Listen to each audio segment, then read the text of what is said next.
నమస్కారం. జిల్లా సమగ్ర నివేదికకు స్వాగతం. ఈ కార్యక్రమం ద్వారా ఆయా జిల్లాల్లో అభివృద్ధి కార్యక్రమాలు, సంఘటనలు, ఇతర అంశాల గురించి తెలుసుకుంటున్నాం కదా. ప్రస్తుతం వికారాబాద్ జిల్లా నుంచి నరేంద్ర గారు అందుబాటులో ఉన్నారు. ఆయన అడిగి మరిన్ని వివరాలు తెలుసుకుందాం.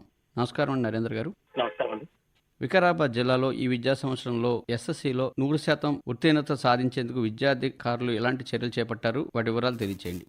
వికారాబాద్ జిల్లాలో ఈ సంవత్సరం విద్యా సంవత్సరానికి 100% ఉత్తీర్ణ సాధించాలనే లక్ష్యంతోనైతే విద్యాధికారులు అయితే ముమ్మర ప్రయత్నాలు చేస్తున్నారని చెప్పవచ్చు. ముఖ్యంగా గత ఆగస్టు లోపలనే లక్ష్య అనే పేరుతో ఒక కార్యక్రమాన్ని అయితే ఏర్పాటు చేయడం జరిగింది. సబ్జెక్టు వారీగా తీసుకోవాల్సిన జాగ్రత్తలకు, అదే వారీగా విద్యార్థులకు ఏ విధంగా 100% రావాలనే లాభవాటలో ఉపాధ్యాయులకు కూడా సూచనలు ఇవ్వడం జరిగింది. విద్యార్థులకు ఒత్తిడికి దూరం చేసి అవసరమైన అభ్యాసాలు చేయించి పరీక్షలను ఉత్తీర్ణ చేయడమే కార్యక్రమం ముఖ్య ఉద్దేశంగా అధ్యాపకులు అయితే పాఠకాలు బోధిస్తారు. ముఖ్యంగా చెప్పుకోవాలంటే బట్టి పట్టకుండా ఉండేందుకు స్వయంగా వారు జ్ఞాపక శక్తి పెంచుకునే విధంగా పరీక్షలకు బోధించే విధంగా అయితే మార్పులు చేస్తున్నారు. అందుకు గాను ఈ సంవత్సరం నవంబర్ 14 నుంచి కూడా ప్రత్యేక తరగతులు అయితే నిర్వహించినట్టు చెప్పారు. వీరికి ప్రతి ఉదయం 8 గంటల నుంచి 9 గంటల వరకు ప్రత్యేకంగా సబ్జెక్టు చొప్పున విద్యార్థులకు అయితే ప్రత్యేక క్లాసులు అయితే నిర్వహిస్తున్నారు. అయితే మొత్తానికి గాను డిసెంబర్ మాసం వచ్చే వరకు మొత్తానికి సబ్జెక్టు వారీగా పూర్తిగా సిలబస్ పూర్తి చేయాలని ఉంది. జిల్లా అభివృద్ధి కోసం ఈ మధ్యకాలంలో శాసనసభాపతి గడ్డం ప్రసాద్ కుమార్ జిల్లా అధికారులకు ఎలాంటి ఆదేశాలు జారీ చేశారు? ఆ వివరాలు తెలియచేయండి. సంవత్సరం వెలువడిన అసెంబ్లీ ఎన్నికల ఫలితాల అనంతరం హైదరాబాద్ లోపల శాసనసభాపతి మంత్రంలో కాన్ఫరెన్స్ హాల్ లోపల గడ్డం ప్రసాద్ వికారాబాద్, ఆండూరు తదితర ఎమ్మెల్యేలతో కలిసి ప్రత్యేకంగా అభివృద్ధి కార్యక్రమాల అధికారులతో ప్రత్యేక సభ అయితే ఏర్పడ్డారు. హైదరాబాద్ లో వీరందరికీ కలెక్టర్లతో పాటు అధికారులకు ప్రత్యేక సమావేశం జిల్లా అభివృద్ధి పథంలో తీసుకెళ్లేందుకు ప్రతి ఒక్కరు చేయాలని చెప్పారు. ముఖ్యంగా ప్రభుత్వం ప్రకటించిన 6 గ్యారంటీల అమలు చేసేందుకు పనిచేసే విధంగా అభివృద్ధి చేయాలని సూచించారు. జిల్లాలో పార్కుల సంరక్షణ, కొత్త పార్కుల ఏర్పాటు కోసం అధికారులు ఎలాంటి చర్యలు తీసుకున్నారో ఆ వివరాలు తెలియచేయండి.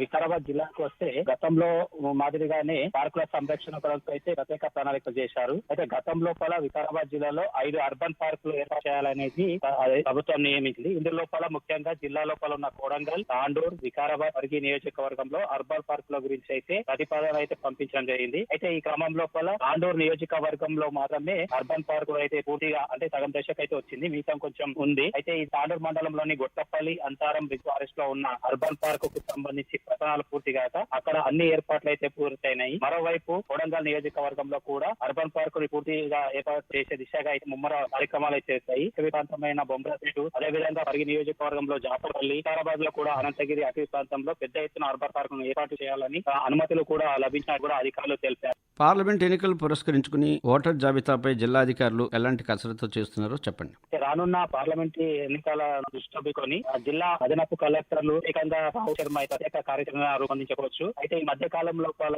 అదనపు కలెక్టర్ రావు శర్మ బాధ్యతలు తీసుకున్న తరుణంలో వివిధ రాజకీయ పార్టీ ప్రతినిధులతో కలిసి తన ఛాంబర్ లో ప్రత్యేకంగా ఓటర్ల నమోదుపై అవగాహన అయితే కల్పించారు. అయితే జనవరి 1, 2024 18 ఏళ్లు పూర్తయిన వారందరికీ ఓటర్ల నమోదు ఖచ్చితంగా ఉండేలా రాజకీయ ప్రత్యేకతని కూడా చొరవ చూపాలని ఈ మేరకు ప్రతి ఒక్కరికి కూడా అవగాహన కల్పిస్తున్నట్టు కూడా తెలిపారు. అయితే బూత్ స్థాయి వారికి కూడా విస్తృత కార్యక్రమాలు నిర్వహించి చర్యలు తీసుకున్నట్టుగా తెలిపారు. వికసిత్ భారత్ సంకల్ప యాత్రపై ప్రజలకు అధికారులు ఏ విధంగా అవగాహన కల్పిస్తున్నారు? దేశ ప్రధానమంత్రి నరేంద్ర మోడీ 10 సంవత్సరాల పాలన పూర్తయిన సందర్భంగా దేశంలోని ప్రతి మారుమూల ప్రాంతాలలో అర్హులైన లబ్ధిదారులకు కేంద్రం అందిస్తున్న సంక్షేమ పథకాల గురించి వికసిత్ భారత్ సంకల్ప యాత్ర అనే కార్యక్రమాన్ని రూపొందించడం జరిగింది. ఇది జిల్లా లోపల కూడా ఈ మారుమూల గ్రామం లోపల ప్రజలకు కేంద్రం అందిస్తున్న సంక్షేమ పథకాలు ఏ విధంగా ఉన్నాయి, అవి ఏ విధంగా లబ్ధి చేకూరుతున్నాయి అనే విషయం పైన జిల్లా లోపల 2 LED వ్యాన్లతో వికసిత్ భారత్ యాత్ర అనే కార్యక్రమాన్ని అయితే అధికారులు చేపట్టడం జరిగింది. ఇవి జిల్లా లోపల ప్రతి ఉన్న 566 గ్రామాల భాగంగా ప్రతి గ్రామానికి జనవరి 26 వరకు వెళ్ళడం జరుగుతుంది. ఈ మధ్య కాలంలో కూడా తాండూరు, వికారాబాద్, ప్రధానపరల మున్సిపాలిటీలో అయితే ఈ కార్యక్రమాన్ని అయితే అధికారులు నిర్వహించారు. ఇక్కడ కేంద్రం అందిస్తున్న ప్రతి సంక్షేమ పథకాన్ని ఏ విధంగా లబ్ధి పొందాలి, అదే విధంగా లబ్ధి పొందిన వారు ఏ విధంగా అభివృద్ధి చెందారనేది అధికారులు అయితే ప్రతి ఒక్కరికి అవగాహన అయితే కల్పిస్తున్నారు. ఇదండి వికారాబాద్ జిల్లా నుంచి నరేంద్ర గారు అందించిన జిల్లా సమగ్ర నివేదిక. మరో రోజు మరో జిల్లా నుంచి సమగ్ర నివేదిక విందాం. అంతవరకు సెలవు. నమస్కారం.